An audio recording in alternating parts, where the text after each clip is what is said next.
Pemirsa, pemerintah berkomitmen untuk ikut berpartisipasi dalam program Net Zero Emission yang digagas PBB. Komitmen soal lingkungan hidup juga ditunjukkan pemerintah saat menggagas program ketahanan pangan yang bertujuan untuk swasembada pangan. Dan berikut petikan wawancara khusus reporter TV One Nurul Larasati dengan utusan khusus Presiden, Ketua Delegasi Indonesia di KTT Perubahan Iklim Hashim Joyo Hadikusumo. Saya bersama utusan khusus Presiden Prabowo Subianto dalam KTT Perubahan Iklim Perserikatan Bangsa-Bangsa COP29 Baku, Azerbaijan, Ketua Delegasi Republik Indonesia Bapak Hashim S. Joyo Hadikusumo. Bapak Hashim, terima kasih atas kesempatan wawancara dengan TV One. Terima kasih. Bapak bisa memberikan penjelasan mengenai kaitan antara ketahanan pangan dan komitmen Indonesia untuk lingkungan? Ya. Saya begini, karena pemerintah Indonesia, dalam hal ini pemerintah Pak Joko Widodo, ada program ketahanan pangan. Kenapa? Karena ternyata sejak ada beberapa masalah besar, yang pertama COVID-19, kedua perang di Ukraina, ternyata posisi Indonesia agak rentan akan hal pangan. COVID, perang Ukraina sudah memperlihatkan rentannya supply chain, ya, atau rangkaian pasok akan hal makanan atau pangan. Maka Pak Prabowo waktu itu, Pak Jokowi dan Pak Prabowo sekarang berkomitmen untuk melanjutkan program ketahanan pangan dalam hal namanya kawasan pangan atau food estate. Nah, food estate ini akan meliputi beberapa lahan yang akan nanti dipakai untuk sawah, untuk padi, kemudian untuk cassava, ya, singkong, jagung, dan sebagainya. Ini tujuannya adalah nanti Indonesia, kalau nanti ada masalah atau krisis atau perang di mancanegara, Indonesia bisa bertahan pasok pangan untuk rakyat kita sendiri. Kita berdikari atau kita swasembada pangan. Itu tujuannya Pak Jokowi, tujuannya Pak Prabowo. Nah, apakah ada masalah dengan lingkungan hidup? Ada. Ada dalam arti ada kritik-kritik oleh segelintir manusia yang tergabung dalam LSM yang menyerang kita soal deforestasi, ya. Nah, deforestasi ini sebetulnya tidak ada masalah sebetulnya, karena yang mau ditanam adalah, kalau tidak salah, 60% lahannya itu terdiri dari namanya savana. Itu alang-alang, itu ada shrubland, semak belukar dan sebagainya. Ya, sisanya adalah hutan-hutan. Nah, ini pemerintah Pak Prabowo ingin melakukan program reboisasi atau reforestasi, dalam arti ada kurang lebih 12 juta hektar yang dinilai hutan rusak.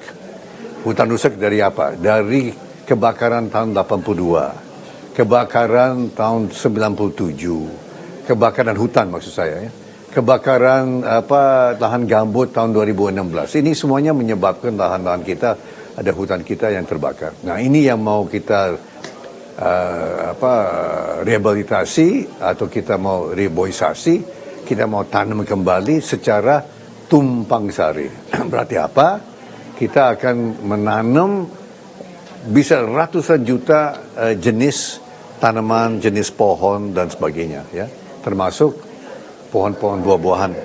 Ini nanti akan menciptakan suatu habitat yang ramah lingkungan untuk satwa liar. Kita satwa liar, juga kita bisa pasok makanan untuk ini dalam rangka perhutanan sosial, ya. Ada komunitas-komunitas di sekitar pohon-pohon, hutan-hutan, kita nanti bisa sediakan makan, pangan untuk komunitas itu. So saya kira konsep kita adalah konsep yang saya kira ramah lingkungan, tapi juga bisa menanggapi tantangan atau kebutuhan pangan, ya, di masa depan. Lalu mengenai perdagangan karbon, Pak, tentang proyek tangkap simpan karbon dengan Singapura. Itu seperti apa kelanjutannya, Pak? Baru Apa maksudnya tangkap apa? tangkap simpan karbon. Oh, proyek carbon capture. Carbon Okay. capture. Okay, dengan sorry. Saya tahu ini kan CCS ya. Carbon capture and storage. Carbon ya. capture. Yes. Baru-baru ini Perdana Menteri Singapura Lawrence Wong berkunjung ke Jakarta bertemu dengan Presiden Prabowo Subianto. Itu bagaimana kelanjutannya, Pak, mengenai proyek itu? Oke. Saya kira kita semua tahu bahwa ada beberapa perusahaan internasional, ya, ExxonMobil, BP dan lain-lain, kerjasama dengan Pertamina sudah ada konsep namanya CCS, ya, Carbon Capture and Storage. Ini berarti apa? Ada kantong-kantong ya di dalam tanah, bawah tanah ya, yang bisa menyerap atau menampung karbon dioksida ya, karbon dioksida itu yang dihasilkan oleh industri-industri yang emiten karbon ya. Nah, yang tadi ya Singapura kan banyak industri Singapura kan emisi karbonnya tinggi. Nah, di Indonesia perusahaan-perusahaan internasional kerjasama dengan Pertamina menawarkan kepada Singapura dan negara lain. Saya dengar juga Korea Selatan, Jepang dan lain-lain. Tempat ini kita ada teknologi, mereka ada teknologi, ya. Ini kita bisa menyerap. Nah, kalau tidak salah sudah ada satu perpres yang sudah sudah mengatur atau akan mengatur perdagangan ini. Saya kira Singapura menawarkan, Indonesia juga berminat. Nanti tergantung harga, ya. Karena kalau tidak salah tahun 2030 pemerintah Singapura akan pasang tarif pajak yang cukup tinggi. Saya dengar antara 35 sampai 40 dolar, bahkan bisa 50 dolar Amerika per ton. Nah, itu di Singapura. Nah, industri-industri di Singapura harus bayar itu kalau tidak bisa cari tempat untuk menampung karbon mereka. So saya kira, saya dengar pemerintah Indonesia cukup positif, sangat positif. Dengan perpres saya kira menunjukkan bahwa kita positif. Nanti tinggal menawarkan harga berapa dan sebagainya. Lalu satu pertanyaan lagi. Ya. KTT ini adalah forum internasional dan di sini juga hadir delegasi dari Amerika Serikat. Selain delegasi dari Indonesia seperti Bapak. Baru-baru ini Amerika Serikat baru saja selesai Pilpres dan Presiden terpilih Amerika Serikat Donald Trump telah menyatakan rencananya untuk menarik mundur dari Perjanjian Paris. Bagaimana pendapat Bapak mengenai hal ini? Saya kira sebaiknya saya tidak berkomentar ya. Kita berharap semuanya jalan mulus ya. Saya kira kita tunggu deh sikap dari pemerintah baru. Mereka kan belum mengumumkan kan. Ya, lebih baik kita tunggu deh. Ya, pengumuman definitif, kebijakan definitif dari pemerintah baru. Baik, terima kasih Bapak atas waktunya dengan TV One. Baik, terima kasih.